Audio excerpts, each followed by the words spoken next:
Давайте успокоимся, сосредоточимся и спросим, что несут нам высшие силы. М, Это руна защита и блокатор препятствий.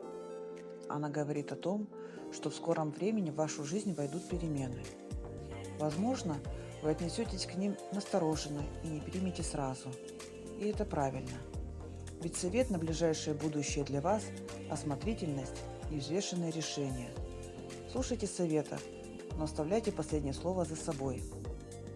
Не торопите развитие ситуации, оставляйте себе время для анализа, и тогда все новое принесет вам лишь благо.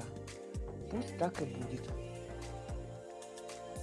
За платными консультациями приглашаю в мой телеграм-канал.